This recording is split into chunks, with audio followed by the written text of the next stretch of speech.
virtuel pour voir un petit peu qui participe à cet événement. Donc, je vous propose de commencer. Donc, je suis Lauriane Clément, je travaille chez Siemens Energy. Je suis responsable du service offre pour la partie contractuelle et financière de nos projets. Et je suis présidente de Women in Energy France depuis cet été que la Paris Session a eu lieu. Je laisse peut-être la parole, alors, je ne sais pas dans l'ordre d'apparition, qui veut se lancer? Sinon, je prends par ordre alphabétique ou ordre d'apparition. Très bien. Alors, Sylvie Courty. Bonjour à toutes et à tous, Sylvie Courty, je suis directeur risque contrôle interne à Enedis et j'ai plus de 35 ans de carrière, donc dans des postes variés dans les industries électriques et gaz. J'aurai l'occasion d'en reparler. Merci. Amélie Dobels. Bonjour à tous, Amélie Dobels, je travaille chez Enedis. Je suis actuellement responsable grand compte sur la partie Île-de-France-Ouest. Voilà, j'ai plus de 20 ans également dans les industries électriques et gazières, dans différents métiers, une partie côté EDF et une autre partie côté Enedis. Merci. Nicolas Gadas. Oui. Moi, je travaille chez Géant Électrique à Villeurbanne. Je suis responsable produit et système de monitoring disjoncteurs haute tension. Et ce, depuis un peu plus de 5 ans. Donc, plutôt derrière. Le plus gros de ma carrière est plutôt devant moi. Voilà. Merci. C'est bien. Ikram. Oui, bonjour à tous. Donc je suis Ikram Elgaras. Je suis apprentie chez Trench dans le service Order Management depuis à peu près 2 ans. Merci. Jemira. Oui, bonjour tout le monde. Moi, c'est Jemira Martinez. Donc, actuellement, je suis chez Enedis. Donc, je pilote un projet sur les smart grid dans la direction technique. Et puis, donc là, ça va faire 4 ans. Et puis, avant, j'étais chez RTE dans les travaux sous tension. Donc, comme Nicolas, j'ai quelques années de carrière, mais ça fait encore moins de 10 ans. Donc, voilà. Merci. Nabila. Bonjour à tous et à toutes. Donc, je suis actuellement, moi, senior expert à l'université de Cardiff. Je travaille dans le domaine de Gas Insulated Systems, le développement des isolateurs. Et auparavant, j'ai une expérience de plusieurs années donc dans le domaine de transport d'énergie. J'ai travaillé à ABB et à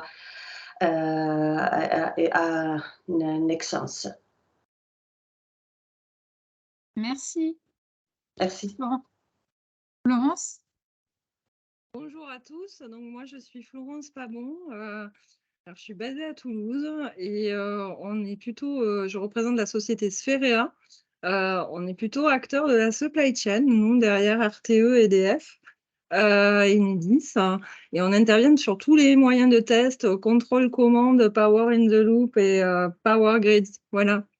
Et ravie de vous rejoindre en tout cas, merci de l'accueil. Merci. Merci. Thierry. Donc, Thierry Toulier, je suis le président des activités d'Hitachi Energy en France et j'ai le plaisir de...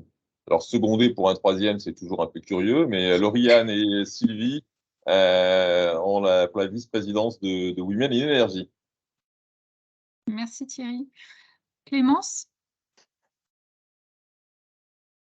Oui, bonjour, c'est Clémence Tissot. Je travaille chez RTE et je suis dans la prescription des transformateurs de puissance. Et j'ai rejoint RTE il y a 1 an. Enfin, plutôt en septembre. Donc, j'ai encore toute ma carrière devant moi parce que c'est mon premier poste. Merci. Magali.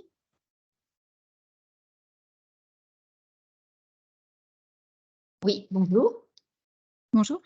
Donc, Magali Enedis, responsable formation et cadre RH. Donc, depuis plus de 20 ans dans le groupe, également plusieurs métiers. Merci. Je pense Nadine, je sais pas. Oui, bonjour, Nadine Chapalin de Mitsubishi Electric. C'est un centre de recherche, on est localisé sur Rennes. Donc moi j'ai 26 ans, j'ai rejoint le groupe 26 ans lors de sa création et je suis responsable, je m'occupe de tout ce qui est veille technologique en Europe pour communiquer au Japon. Donc c'est tout ce qui est réseau haute tension, mais aussi tout ce qui est semi-conducteur, aussi tous les projets liés, donc les projets européens et puis donc beaucoup de conférences et j'ai aussi une participation auprès du SIGRE aussi sur de la standardisation. Merci beaucoup. Est-ce que je n'ai oublié personne? Je pense qu'on a fait le tour de nos invités. Eh ben, un beau panel hein, du monde de l'énergie. Oui. Pas mal de professions aussi. Donc, on attaque? Je propose qu'on démarre, tout à fait. Mais merci beaucoup de nous rejoindre, Aline, pour ce deuxième Top Chef. Donc, tout d'abord, comme tout le monde s'est présenté et a dit 2 mots sur sa carrière, est-ce que toi, tu peux justement nous présenter ton parcours professionnel, mais un petit peu plus longuement? Oui, alors ça peut être très long, mais je vais faire court quand même. Moi, si j'avais des choses à dire sur mon parcours, c'est que il n'a pas forcément été très réfléchi, sauf à un moment de ma carrière hein, où j'ai décidé de basculer vers les ressources humaines. Voilà, bon, j'ai une formation d'ingénieur au départ et j'ai immédiatement occupé des postes de management à Enedis. Ça faisait partie d'expérimentations toutes nouvelles. Donc, à l'âge de 23 ans, je me suis retrouvée chef d'agence d'exploitation avec une cinquantaine d'ouvriers techniciens qui faisaient la maintenance et les travaux sur le réseau en Côte d'Or, sur la moitié du département. Et alors, c'est pas péjoratif quand je dis ça, mais j'ai perdu un peu ma technicité. Moi, j'étais un ingénieur super-héros, donc je l'ai perdu, mais j'ai gagné autre chose. Hein. C'est un poste très intéressant. Et je dirais que ça a été une énorme douche, hein, parce qu'en fait, je pense que j'ai basculé du statut de jeune diplômé qui n'a jamais eu d'échec à un statut de débutant dans tous les domaines. Et dans une entreprise qui n'avait pas l'habitude d'accompagner ses managers. Voilà, donc, est-ce que c'est ça qui a structuré ma carrière pour l'avenir? Probablement. Parce que ce manque d'accompagnement, à un moment, m'a fait apparaître qu'il y avait de réelles attentes en ressources humaines pour aider les jeunes à grandir. Et je pense que ce premier poste n'est pas passé loin d'un échec, ni d'une démission de ma part, qui, avec le recul, je trouvais ça vraiment dommage. Et quand j'ai basculé vers les RH, j'y voyais d'abord un champ où on ne pouvait pas s'ennuyer, parce que l'humain est infini, et aussi un champ d'utilité que j'avais vraiment touché de près. Voilà, donc ça, c'est un petit peu ma carrière très résumée. Si je vais un peu plus dans le détail, autant aujourd'hui on dit que c'est très important d'être un bon expert spécialisé, autant à l'époque, EDF occupait tous les champs dans une seule entité de la production à la distribution d'énergie et à la commercialisation. On ne séparait pas la molécule du transport et il fallait avoir un petit peu toucher un peu tous ces domaines si on voulait grandir dans l'entreprise. Ce qui fait que mon début de parcours a été un peu diverse, je vais le dire comme ça. Donc après avoir été presque 5 ans donc chef d'agence d'exploitation, je suis partie au commercial à Gaz de France Après ça, j'ai fait de la veille stratégique sur l'ouverture des marchés, Strategy Watch, ce qu'on appelle Strategy Watch, parce que en Grande-Bretagne, les marchés étaient déjà ouverts et on se demandait à quelle sauce on allait être mangé. Et il fallait anticiper un petit peu les changements qui se présenteraient en France très bientôt. Et puis, j'ai touché un peu des dossiers de cabinet aussi à la tête d'EDF GDF Services à l'époque. Et c'est là que j'ai basculé sur les ressources humaines pour tout d'abord aller manager une plateforme de services, puis travailler sur la rémunération des dirigeants et des mandataires sociaux à la tête de groupe EDF, puis aller en Chine être le DRH pour l'Asie pour EDF, et enfin rejoindre la R&D dont je suis la DRH depuis presque 3 ans. Ça fera 3 ans à l'été. Donc voilà mon parcours. Et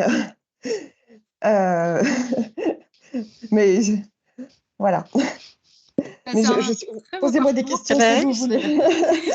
EDF est une entreprise magnifique. On peut faire des choses exceptionnelles, c'est vrai. Non, mais c'est un très, très beau parcours et puis riche d'expériences dans différentes entités en France et à l'international. Donc, c'est inspirant et intéressant pour tout le monde.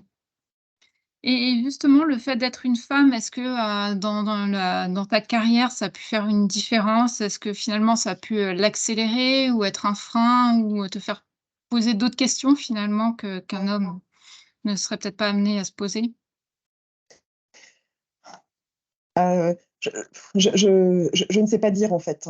Je pense que je préfère raisonner en termes de caractéristiques qui me sont propres. Et je ne saurais pas dire si elles sont féminines ou masculines.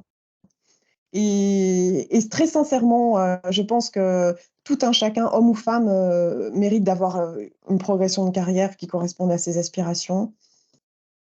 Je ne pense pas que ça m'ait aidé ni pénalisé globalement. Il y a eu des micros-événements, effectivement, où parfois c'était des plus, parfois c'était des moins. Enfin, si on est amené à se revoir, je vous raconterai des détails, mais je ne voudrais pas qu'ils deviennent une généralité, donc c'est compliqué à exposer maintenant. Mais globalement, je ne pense pas. Maintenant, on a quand même des quotas dans l'entreprise, hein, de plus en plus. Et il est vrai qu'à compétences égales, si on hésite entre 2 candidats, on prendra la femme. Je ne pense pas que ça soit présenté dans mon cas, mais le fait est qu'être une femme aujourd'hui, je pense, peut être un atout. Oui. Et on voit dans certaines entreprises, d'ailleurs, il y a des quotas, de la même façon, hein, et puis il n'y a pas qu'à EDF qu'on fait ce genre de choses. Oui, tout à fait. Moi, en tant que DRH de la R&D, je suis très claire avec les managers de la R&D.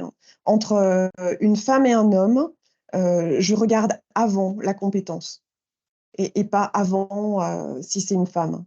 Donc, il faut vraiment avoir les compétences les meilleures possibles dans une entreprise et c'est mon point de vue aujourd'hui en tant que DRH aussi. Très bien, merci. Et finalement, comment est-ce qu'on peut aider les femmes à oser avancer aussi, à se projeter ou à postuler sur des emplois à responsabilité ou de dirigeante? Parce que souvent, elles se mettent des barrières. Et comment est-ce qu'on peut les aider? Ouais. Alors, j'ai réfléchi à la question. Je m'attendais un petit peu à cette question, donc j'ai réfléchi à ce que j'avais envie de vous dire aujourd'hui. Bon, il n'y a pas de vérité absolue. Mais voilà ce que j'avais envie de vous dire avant tout, c'est que d'abord, il faut avoir envie. La première chose, c'est avoir envie. Être dirigeant, c'est faire des choix dans sa vie. Donc, si on n'a pas envie, il ne faut pas y aller. Donc, l'envie, je pense que quand on a envie, on arrive à tout. Donc ça, c'est le préalable que je suppose acquis. Ce que j'avais envie de vous dire, ce préalable étant acquis, c'est qu'il est d'abord avant tout très important d'être bien dans ses baskets. Notre bien-être, je pense, c'est capital. Parce qu'on va, malgré tout, on va rayonner sur les autres, on va avoir de meilleures relations avec les autres, on va donner confiance aux autres, Et si je voulais illustrer en prenant le contraire, si je suis pas bien dans mes baskets, je vais être tendue, je vais peut-être générer du stress dans l'équipe, peut-être je vais m'être mise à l'écart parce que j'aurai des réactions que j'aurais pas forcément mesurées. Je n'aurai pas la visibilité sur tout ce qui se passe dans mon équipe. Je vais perdre un petit peu ma conscience de ce que je fais. Il peut y avoir plein d'implications. Donc, la première des règles, il faut que je sois bien dans mes baskets. Et si je peux l'illustrer me concernant, moi, être bien dans mes baskets, c'est quoi? La première chose, c'est faire du sport. Si j'arrête de faire du sport, c'est très insidieux parce que j'ai un moral qui va se déliter, mais très lentement. Et bien souvent, j'ai une urgence professionnelle et je dois choisir, est-ce que je renonce à faire mon sport ou est-ce que je fais cette urgence professionnelle? Aujourd'hui, mon choix, il ira plutôt à dire, je vais renoncer à du sommeil, mais je vais faire mon sport parce que j'ai cerné que pour moi, c'est super important. Donc, je fais mon sport. Ça, c'est mon première chose. Et je sais que j'en ai besoin sur le long terme. Voilà. Ensuite, la deuxième chose pour que je sois bien dans mes baskets, il faut que je sois dans un emploi où j'arrive à trouver des satisfactions. Parce qu'une carrière, ce n'est pas un long fleuve tranquille. Donc, si je n'ai pas mon basique de satisfaction, je ne vais pas tenir dans la tempête, on va dire. Et mon basique de satisfaction à moi, c'est d'être utile et d'avoir l'impression, au moins l'impression, que j'apporte du mieux-être à l'équipe, en termes d'organisation, en termes d'ambiance, en termes d'aide à apporter quelque chose, changer quelque chose.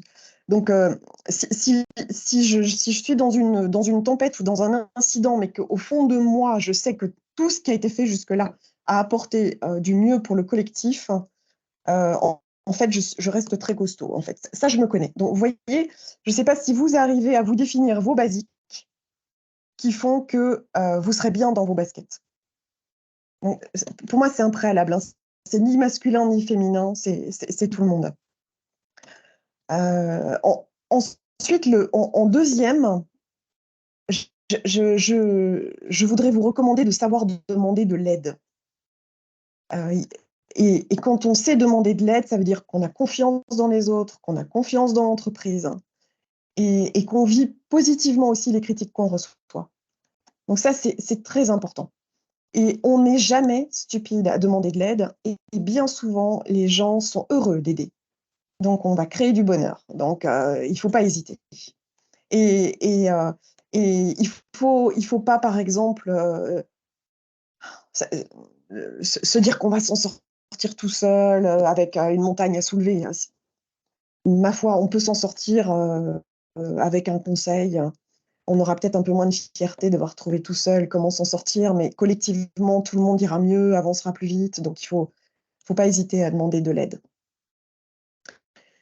Et puis, en troisième, j'avais mis observer. Toujours, on est toujours concentré sur un travail ou quelque chose. Il n'empêche qu'il faut continuer, malgré cette concentration, à observer tout ce qui se passe autour de soi. Cette histoire, je t'ai peut-être déjà racontée, Sylvie. Hein. Je la raconte assez souvent parce que pour moi, elle est assez illustrative. On m'a raconté une fois une histoire qui consistait à faire une étude sur la chance et la malchance. Vous l'avez peut-être déjà entendu. Donc, on a publié dans un journal, si vous pensez avoir de la chance, répondez à cette annonce. Et puis, on a comme ça constitué toute une grande pièce de 100 personnes avec des gens qui pensaient avoir de la chance. Et puis, on a fait la même chose avec des gens qui pensaient ne pas avoir de chance. Et puis, dans ces deux pièces, on a donné un livre à chacun, un énorme livre. Et on a demandé aux gens de compter combien de fois le mot, je ne sais plus lequel, le mot maison était mentionné dans le livre. Et de majoritairement, tous les gens de la pièce qui pensaient ne pas avoir de chance ont commencé page 1 à lire, à compter les maisons, page 2, page 3, etc., sur cet énorme livre. Et majoritairement, dans la pièce où les gens pensaient avoir de la chance, en fait, il y avait une toute petite mention où le nombre de fois où le mot était présent dans le livre était écrit. C'était tout petit dans un coin, en page, je ne sais pas quoi, 3e de couverture ou autre. Et en fait, majoritairement dans cette pièce, des gens qui pensaient avoir de la chance, ils ont vu cette phrase.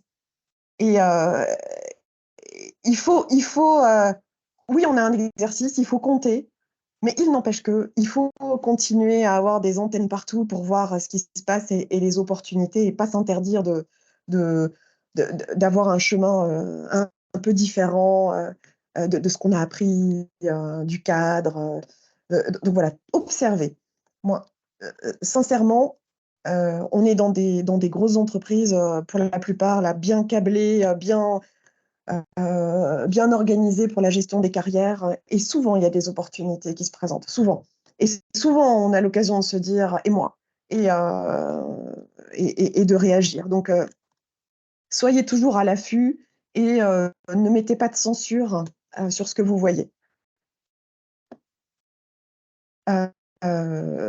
Voilà. En 4e conseil, il y avait la notion d'être dans sa zone de confort, hein, trop bien installé dans un emploi qu'on maîtrise bien. C'est sympa d'être bien installé et confortable dans un emploi qu'on maîtrise, mais ça vous rattrapera au bout de quelques années. Il faut lutter contre ce bien-être et se remettre un petit peu en déséquilibre dans un emploi avec des nouveaux challenges. Je peux que vous dire, le mental doit prendre le relais quand on est dans des situations trop confortables. L'homme n'aime pas le changement. Il faut qu'on soit conscient que nous aussi, on n'aime pas le changement. Et à un moment, il faut savoir dire, bon là, je me mets en péril à un horizon 6 ans. C'est peut-être que 6 ans, mais vous savez, 6 ans, ça passe vite. Et il faut réagir à ce moment-là. Donc, en 4e, c'était lever la main et être particulièrement actif dans ces réseaux, dans les opportunités de carrière, pour prendre un nouveau challenge quand on est dans ces zones de confort. Voilà, donc ça, c'est des conseils que moi j'aurais donnés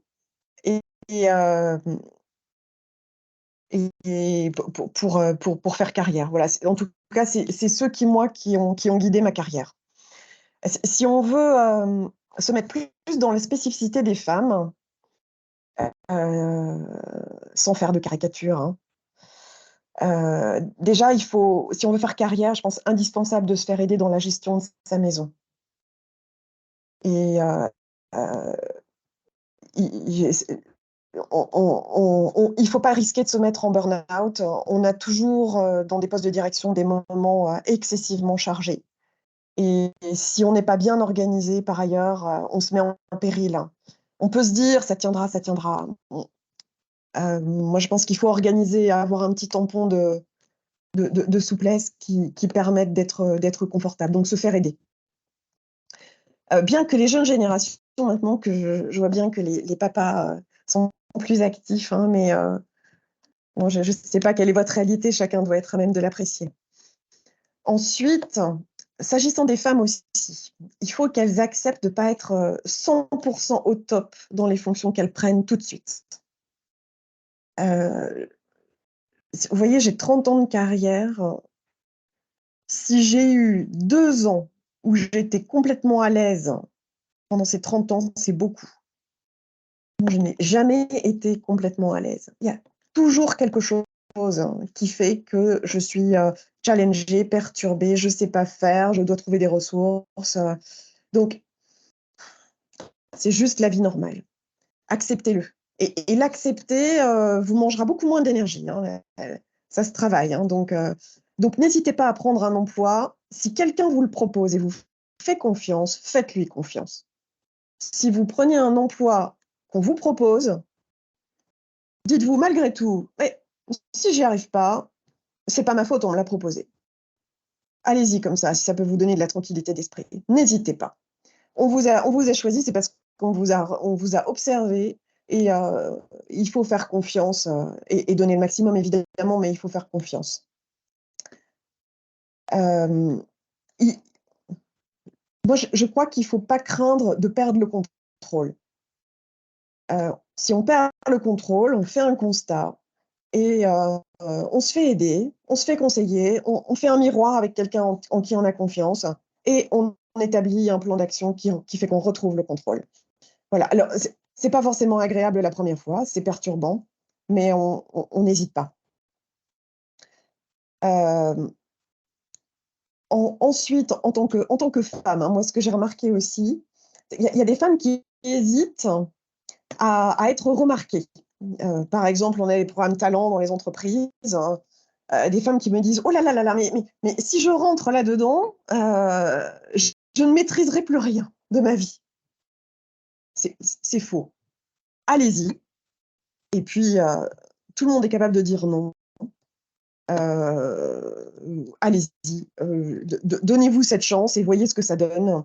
Je pense qu'il ne faut jamais risquer de perdre le contrôle sur les propositions d'emploi qu'on vous fera. Il y a pas de risque là-dessus, c'est faux. On a toujours le moyen de dire non. Voilà et également, ce que j'ai envie de dire aussi, pour les femmes spécifiquement, bien que comme je le disais aujourd'hui, les jeunes papas, sont peut-être plus présents, dans les jeunes générations. Mais si vous avez été amené dans votre vie à mettre un peu la pédale douce parce qu'il y avait une période compliquée avec un enfant, avec, je ne sais pas quoi, ne vous sentez pas coupable. C'est tout à fait possible et normal. Et puis après, une fois que cette période est passée, que vous avez libéré plus de temps, relevez la main et dites voilà, soyez confortable, hein, dites-le. Moi maintenant, j'ai du temps. Moi maintenant, je souhaite renouveau, m'investir, prendre des challenges plus compliqués et ne culpabilisez pas d'avoir mis un petit peu de pédale douce sur un moment de carrière. Je crois qu'il faut, c'est juste la vie normale et vous avez certainement vécu des périodes enrichissantes en faisant ça, qui n'étaient pas professionnelles, mais humainement enrichissantes et qui forcément vous apportent et vous permettent aussi de ce bien dans vos baskets que je mentionnais avant. Voilà pour les femmes. Et si j'avais un dernier conseil, hein, enfin, tout ça, vous savez, moi, c'est à travers mon prisme, hein. Je pense que c'est une toute petite fenêtre par rapport à ce qui peut être vécu par chacun d'entre nous, mais peut-être ça vous parlera. Si une autre chose qui m'a marquée, moi, dans ma progression professionnelle, c'est la communication non violente. Je ne sais pas si certains connaissent. Alors, le nom, je trouve, est très peu approprié parce qu'on l'associe par différence à une communication violente qui ne se ferait pas. Pas du tout. Donc, je pense que c'est une appellation que je n'aurais pas choisie personnellement. En tout cas, je vous invite à lire ce livre qui s'appelle La communication violente, écrit par Marshall Rosenberg. Si vous parlez anglais, lisez-le en anglais. Je pense que c'est toujours mieux. C'est pas très compliqué. C'est pas un vocabulaire très élaboré. C'est une technique de communication que je trouve admirable dans la douceur, qui est basée en 4 étapes. 4 étapes toutes simples mais fondamentales, qui consistent à la première étape qui est de dire: «Je fais un constat, voilà ce qui se passe», sans aucun jugement, sans aucun reproche. La deuxième étape, c'est il se passe ça. La deuxième étape, c'est: «Je ressens ça». La troisième étape, c'est qu'on explique pourquoi ça ne correspond pas à nos besoins d'équité, nos besoins de transparence, nos besoins on peut avoir tout un tas de besoins. Et puis, la quatrième étape, c'est essayer de convenir avec l'autre de comment on peut se comporter demain. Et très sincèrement, c'est tout petit. C'est un livre, mais un livre entier qui vous explique, c'est quelques phrases. Mais personnellement, si j'ai un entretien difficile au bureau, je relis ces étapes, toujours, pour me les remettre en tête, pour toujours aménager la relation avec l'autre. Et c'est un livre qui vous servira également dans votre vie privée. Je le trouve exceptionnel. Donc ce livre-là en particulier, si j'avais à vous le conseiller, c'est celui-là que je vous conseillerais. Merci beaucoup, Aline. Tu veux ajouter d'autres points? Non, non, j'ai déjà beaucoup parlé. Encore une chose aussi, peut-être, quand on donne, et c'est le pendant d'être bien dans ses baskets, mais quand on donne, il ne faut, je pense, essayer le moins possible d'attendre un retour. C'est là qu'on est le plus fort, en fait. Vous voyez, vous voulez être dirigeant, mais peut-être ça ne marchera pas. Peut-être ça marchera. Et en tout cas, tous les efforts que vous déploierez, moi, je crois beaucoup que si vous déployez des efforts pour les autres, pour améliorer votre travail, déjà ça vous apporte déjà beaucoup de gratification. Je suis convaincue que ça vous amènera à être dirigeant, mais l'objectif lui-même n'est pas forcément d'être dirigeant dans l'état d'esprit. Je ne sais pas si c'est clair que je vous dis, mais courir après un poste de dirigeant en soi, je ne crois pas que ce soit un positionnement facile à tenir. Mais je pense, à contrario, que si vous êtes bien dans votre poste, que vous avez des gratifications au jour le jour dans votre emploi, là, on vous confiera un poste de dirigeant.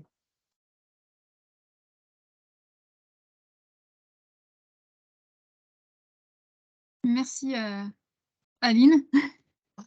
Je retiens plein de points vraiment intéressants et puis là, j'en ai noté 4 qui permettent finalement de se sentir bien dans son poste et puis d'évoluer. Donc le premier, ce que tu as mentionné plusieurs fois, c'est d'être bien dans ses baskets. Ça, c'est un des fondamentaux. De connaître également ses forces. Alors tu ne l'as pas dit comme ça, mais j'ai l'impression d'avoir entendu, en tout cas, de bien se connaître et de connaître ses forces et puis de les mettre en avant. Et puis de croire en soi, de croire en ses capacités et ses possibilités aussi. Et puis d'oser sortir de sa zone de confort pour pouvoir justement se remettre un peu en question et puis évoluer, développer de nouvelles compétences aussi. Là, ce sont 4 points qui me semblent vraiment importants pour pouvoir progresser dans sa carrière. Et puis après, il y a toute la partie finalement attitude face aux autres qu'on pourrait rencontrer, donc notamment la communication non violente, qui est un levier très important et auquel qu'il faut utiliser en fait en permanence. Oui. Je ne sais pas si ça vous parle, mais je crois que la base, c'est certain, il faut connaître ses forces, hein, il faut savoir,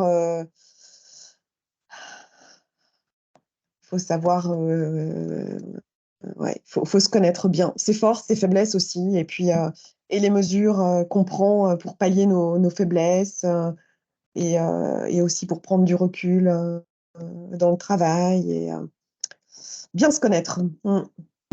Plus on vieillit, mieux on se connaît. Donc, c'est un peu facile hein, que je vous dise ça, parce qu'il y a pas mal de jeunes là, mais et en tant que femme aussi, si ça peut vous aider à prendre des postes, comparez-vous. Voilà. Moi, il m'est arrivé de ne pas prendre un poste en me disant « Oh là là, j'y arriverai pas !» Et puis après, on s'aperçoit de la personne qui est nommée et on se dit « Oh !» Où était le problème, Aline? Bon, mais vous verrez, vous ferez votre expérience vous-même. Est-ce que peut-être que ce sujet, enfin tous les bons conseils qui viennent d'être échangés, est-ce que ça soulève peut-être des remarques ou des questions de la part des participants?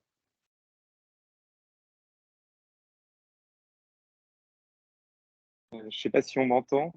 Si. Très bien. Bonjour. Alors, je suis Laurent Carsanti. Alors, je vais mettre ma caméra. Je suis en déplacement, donc voilà. Merci beaucoup pour ce témoignage inspirant et qui parle aux hommes comme aux femmes, je trouve. Voilà. Vous avez parlé finalement des compétences en premier, et je trouve que c'est très important de dire ça et de pas aller vers le quota systématique et je pense qu'effectivement, les femmes aujourd'hui en France, en tout cas, il y a plus de possibilités pour évoluer. Alors même si en étant à Women in Energy, justement, on se bat pour essayer de leur trouver plus de place encore, moi j'avais une question sur l'international, puisque vous avez une partie de votre carrière à l'international. Si vous compariez la place des femmes dans les entreprises en France et à l'international, finalement, quels enseignements vous avez retenus de ces passages à l'international et pour que ça permette aussi de relativiser finalement dans les batailles qu'on peut mener en France par rapport à la place des femmes en entreprise. Oui, alors pour le coup, donc moi j'étais basée en Chine pour l'Asie et il y a une dimension culturelle qui intervient évidemment dans la place des femmes. Et si je voulais détailler un petit peu comment ça se passe en Chine, pour le coup, Mao a dit un jour que le ciel reposait à moitié sur les épaules des femmes et à moitié sur les épaules des hommes. Et cette parole a été le début d'un chemin qui fait qu'aujourd'hui, il y a une réelle égalité professionnelle entre les hommes et les femmes en Chine, avec un schéma familial où les grands-parents s'occupent des enfants et où jeunes hommes comme jeunes femmes travaillent énormément et élèveront leurs petits-enfants. Donc, pour le coup, en Chine, on a une grande égalité professionnelle et c'est spécifique, en fait. C'est un contexte culturel. Je voudrais le rapprocher du contexte culturel. Euh, euh, je, Moi, je pense qu'en France, il faut qu'on agisse, et on le fait d'ailleurs en tant qu'EDF, avant les choix de carrière. La plus grande problématique de l'égalité professionnelle est liée aux choix de carrière qui sont formulés très tôt par les jeunes femmes. Et, c'est là qu'il faut agir principalement. C'est pas sur la sélection d'un CV féminin plutôt qu'un CV masculin. Donc, EDF l'a compris il y a longtemps et a des actions, des interventions dans les écoles pour donner confiance aux femmes dans les carrières masculines, dans les carrières scientifiques, pardon. Horrible lapsus. Euh, voilà. Je pense qu'aujourd'hui, les femmes en France ont une place qui est conforme à ce qui sort de l'éducation nationale. Les chiffres le montrent. Les carrières scientifiques, par exemple, en Chine, il y a davantage de mixité, on va dire, pour les métiers techniques qui, après, se retrouvent dans le milieu professionnel. Parce que ça part de là, quelque part. Ça part de là. C'est un peu ça, ouais. Ouais. Et les jeunes femmes font des études, tout comme les jeunes hommes. Ce n'est clairement pas une problématique en fait en Chine, l'égalité professionnelle. Elle est acquise. Et les femmes auront la même disponibilité que les hommes. Donc nous, on pousse à ce que les hommes s'impliquent davantage dans la vie familiale. On met des congés paternité, par exemple. Là-bas, la question ne se pose pas, puisqu'ils sont à égalité en matière de temps libre face à la vie professionnelle. Merci pour ce témoignage. Et on peut être d'une génération un peu plus ancienne et avoir un équilibre des tâches à la maison. Voilà, je voulais le dire. Oui, c'est pour ça que j'ai dit que c'était vraiment des expériences qui sont très personnelles, mais sincèrement, on peut, je suis d'accord avec vous. Cependant, est-ce qu'un homme ira... Est-ce qu'il y a 20 ans, en tant qu'homme, on était à l'aise en disant j'emmène mon enfant chez le pédiatre, je ne pourrais pas être au travail cet après-midi. Est-ce qu'il y a 20 ans, un homme pouvait être à l'aise avec ça? Même s'il en a envie, on part du principe qu'il est impliqué. Est-ce qu'il est à l'aise? Est-ce qu'il était à l'aise il y a 20 ans? Je ne suis pas sûre. Aujourd'hui, oui. Je peux témoigner. Je suis passé d'ailleurs au 4-5e pendant plusieurs années parce que nous avons 4 enfants et finalement, c'est possible hein, de le faire. Alors effectivement, l'image qu'on donnait il y a 20 ans, je pense que c'est pas la même d'ailleurs aujourd'hui, hein. Ça a évolué avec le temps. Voilà, vous pouvez être, vous manquez d'ambition ou enfin être lu d'une façon qui aujourd'hui paraît un peu désuète. Mais c'est vrai, il y a 20 ans, c'était moins évident. Ouais, je suis d'accord. Mais la Chine, culturellement, est intéressante, mais c'est pas sur le registre Ega Pro, ce sera plus sur le registre de gestion des événements, en fait, que la Chine sera intéressante, je pense, à aborder. Ils ont un confort avec le changement qui est remarquable, en fait, en Chine. Nous, on essaye toujours dans nos cultures, enfin en tout cas françaises, on essaie toujours d'anticiper, de planifier le changement. En Chine, on sent beaucoup plus d'acceptation de ce changement qui fait qu'on sait que demain, il faudra prendre une décision qu'on est incapable d'appréhender aujourd'hui. Et on n'essaye pas de prévoir toutes les options pour déjà préparer cette décision. On attend et au moment venu, eh bien, ma foi, en fonction des paramètres qui sont réellement présents, on prendra une décision. Donc ça, c'est ça qui est le plus spectaculaire en Chine et le plus intéressant. C'est ce confort avec le changement et l'acceptation, en fait. Merci pour votre réponse. Merci. Est-ce qu'il y a d'autres questions ou remarques ou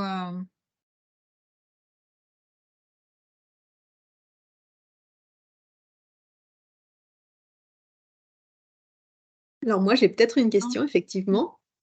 Vous avez parlé de vos différents postes tout au long de votre carrière et de lever la main, d'être toujours en veille. Est-ce que tous vos postes, vous êtes allés les chercher ou est-ce qu'à des moments donnés, des personnes, parce que vous étiez en veille, ont pensé à vous et vous ont poussé vers un métier auquel vous n'auriez pas forcément pensé?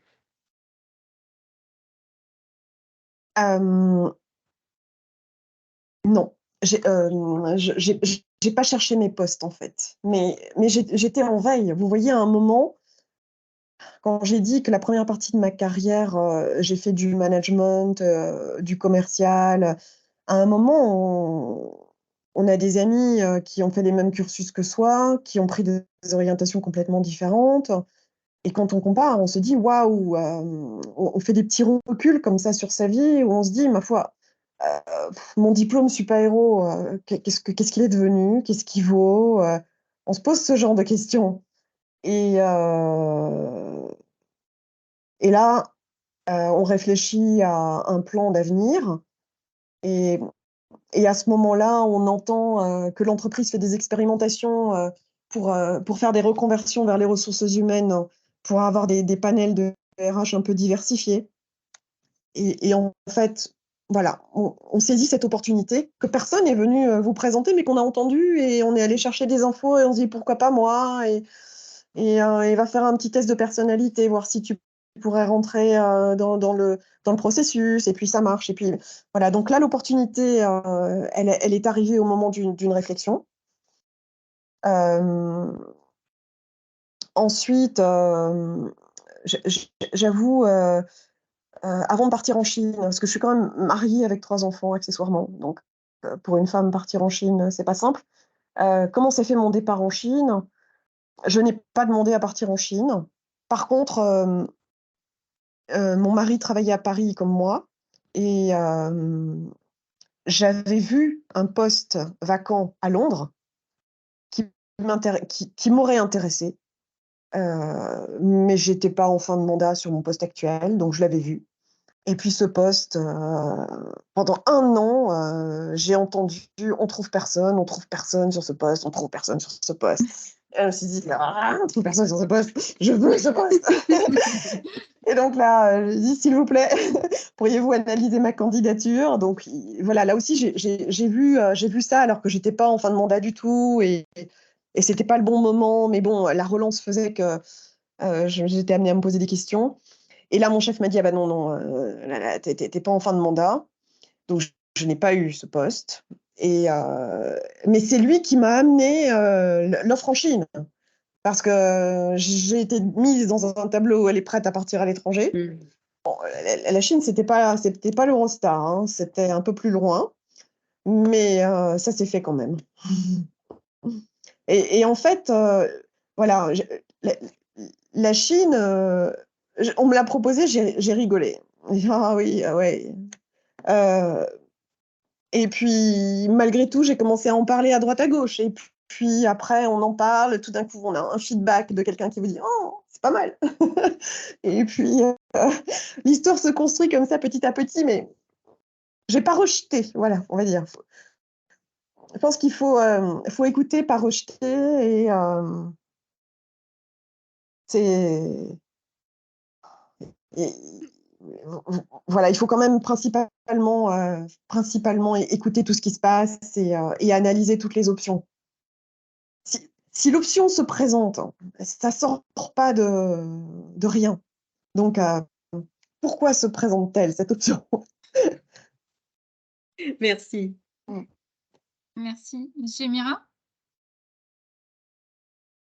Oui, merci pour tous ces conseils. Moi, j'ai une question, notamment que vous avez parlé de votre départ en Chine. Donc, vous dites, OK, je suis mariée, j'ai 3 enfants. Et puis, le départ en Chine, est-ce que, par exemple, votre conjoint, il a trouvé, parce que bon, je ne sais pas s'il est chez EDF, hein, bon, ça c'est votre vie perso, mais parce qu'il y a des questions comme ça qui se posent, soit Ouais. un, soit l'autre. Moi, par exemple, à mon mari, on l'a proposé d'aller en Chine à un moment donné. Je me suis dit, on y va, mais je n'avais pas forcément des pistes. Mais après, des fois, c'est retrouvé à être la femme ou l'époux de l'expatrié. Enfin, je ne sais pas. Est-ce que dans votre cas, vous saviez il a où des opportunités pour aussi se retrouver en expat? Alors, mon mari, son entreprise était implantée en Chine. OK. Et il a essayé de me rejoindre, mais il n'a pas réussi. Alors, tout ça s'apprécie à des moments de la vie privée, hein. Moi, j'avais des enfants, le plus jeune avait 13 ou 14 ans. Et ce choix, on l'a fait en prenant le risque qu'il ne me rejoigne pas. Et on avait envisagé quelle serait notre vie s'il n'y arrivait pas. Alors, sincèrement, on avait tous les 2 des gros boulots à Paris, où on se voyait pas beaucoup la semaine. Et donc la question était, comment vit-on le week-end et les vacances? Et on a donc mis dans la balance cette vie qu'on avait déjà très intense professionnellement et une vie en Chine où finalement, moi, je n'ai pas quitté la Chine pendant 6 ans et mon mari est venu 4 fois par an. On a rayonné sur toute l'Asie. C'est une expérience fabuleuse pour les enfants. Et le pour et le contre, il faut le peser en fonction de ce qu'on attend. Et dans le paysage, mes enfants, qui étaient donc des ados, poussaient énormément pour partir. Ils ne comprenaient pas qu'on refuse une opportunité professionnelle comme celle-là. Donc, sans les enfants qui poussent, je pense que jamais j'aurais pu partir. Mais avec les enfants qui poussent et qui veulent vivre cette expérience, et ma foi, notre couple a survécu, hein, et on a vécu des choses exceptionnelles, mais pas une vie comme on avait avant, c'est vrai. OK. Très bien, intéressant. Merci. Merci. Est-ce qu'il y a d'autres questions? Il nous reste quelques minutes.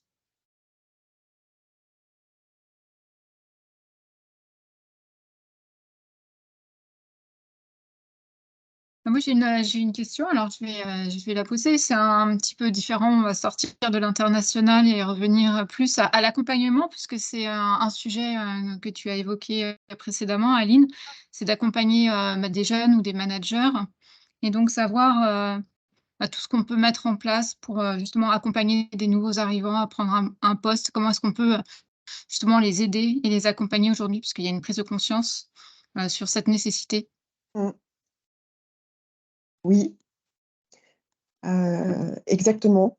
La prise de conscience, elle s'est construite dans le temps et moi, je peux témoigner qu'EDF est une entreprise remarquable dans l'accompagnement et la formation de ses managers. Donc on a ce qu'on appelle nos pass managers, hein, qui sont des programmes assez lourds. Donc d'abord le pass manager première ligne avec un premier poste de management, puis manager de manager avec le pass deuxième ligne. Et donc une offre de formation excessivement riche qui est déjà développée par le groupe et qui est obligatoire pour tous nos managers. Au-delà de ces formations, le vécu est excessivement important. On vit une formation, mais il faut aussi avoir mis en pratique. Et on développe de plus en plus d'ateliers qu'on appelle de co-développement. Donc nos jeunes managers vont confronter leur réalité de terrain, essayer ensemble de trouver des solutions et de partager ce qu'ils peuvent mettre en place dans leurs équipes en toute confidentialité, en intimité, pour rester bien confortable avec leurs problématiques. On développe aussi fréquemment des coachings, hein. Je pense que il y a 10 ans, c'est drôle, hein, d'ailleurs, comme le monde évolue, hein, parce qu'il y a 10 ans, quand on me proposait un coaching, vous dites oh, je suis nulle si on me propose un coaching. Aujourd'hui, quand on nous propose un coaching, c'est un vrai cadeau, en fait. C'est comme ça que c'est vu, hein. C'est vu comme un cadeau. Ça vous booste, ça vous aide à progresser et, et ça vous ouvre sur des choses que vous auriez mis peut-être plusieurs années à trouver. On vous les apporte sur un plateau et ça fait vraiment avancer le développement personnel. Donc, nous, effectivement, donc la R&D, on développe énormément ces offres-là et tous nos managers sont formés. Je pense que c'est super important.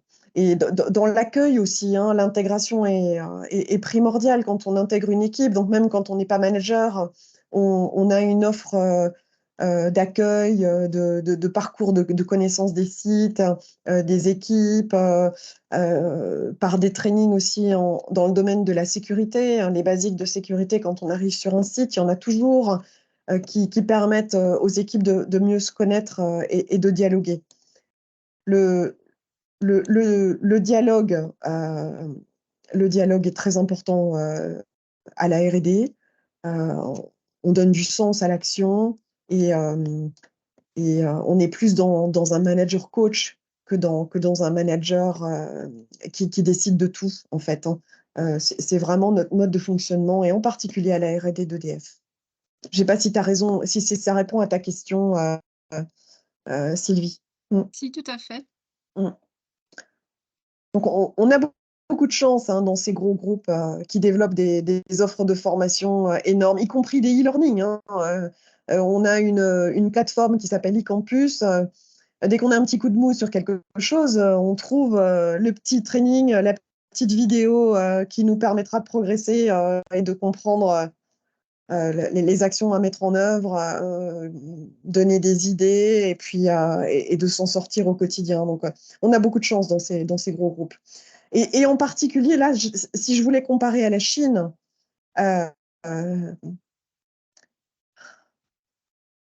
je dirais qu'il n'y a pas de RH en Chine. Voilà. Il y a un gestionnaire de paye, mais il n'y a pas de RH. C'est tout ça nous différencie énormément de pays comme la Chine. Alors, je ne parle pas des boîtes françaises en Chine, hein, je parle des boîtes chinoises. Oui. On a la chance d'avoir la France et EDF en ce qui me concerne. Oui, c'est vrai, je confirme. Florence a une question. Oui, bonjour Aline, merci beaucoup pour ce retour. Une question qui a trait à la satisfaction que vous avez évoquée au tout départ. Quand on est une femme d'exigence, exigence envers soi-même, hein, avant tout pour avoir embrassé ce parcours fabuleux, comment on arrive à être satisfaite de soi-même? Parce que ça a l'air d'être un parcours sans fin avec la curiosité. Donc, comment on arrive se dire un jour, oui, je suis contente de moi.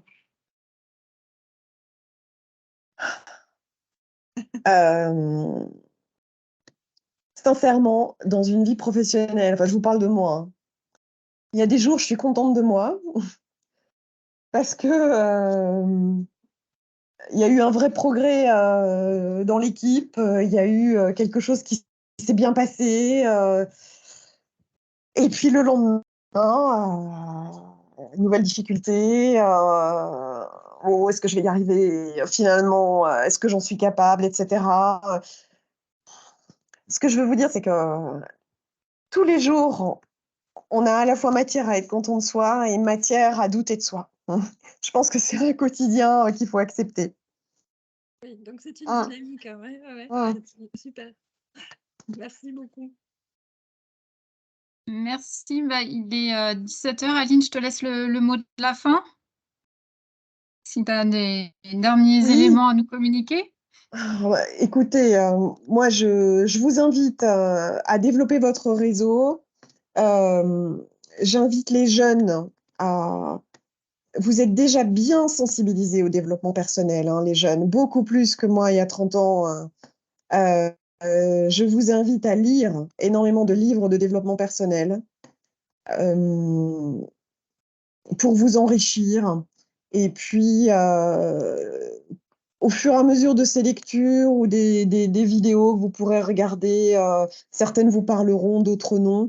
Et je pense que c'est comme ça qu'on arrive à sentir ce qui nous fait vibrer nous et à le mieux possible orienter nos carrières. Voilà, capter, écouter un petit peu ce qui vous parle. Il y a énormément de choses qu'on peut entendre. Essayez de trouver ce qui peut vous parler à vous pour trouver le meilleur équilibre. Voilà, c'est ça que je voudrais vous dire. Mon expérience n'en est qu'une parmi une infinité. Merci beaucoup, Aline, d'avoir passé cette heure avec nous, d'avoir partagé tes expériences et puis nous avoir donné plein de conseils qui sont très riches et qu'on pourra mettre en œuvre dans notre vie professionnelle et puis s'interroger sur la suite et puis être en veille à l'écoute de ce qui se passe aussi autour de nous. Je le retiens. Ouais, c'est là. Ça n'a Voilà. plus qu'à être vu. Voilà, c'est ça. Donc, voyez-le.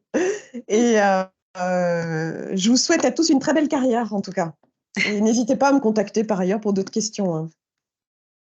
Merci beaucoup. Merci beaucoup et merci à tous les participants en espérant vous retrouver pour nos prochains Top Chef très prochainement. Merci Aline. Merci beaucoup. Aline, Merci. merci. Bon week-end tout le monde. Au revoir. Au revoir.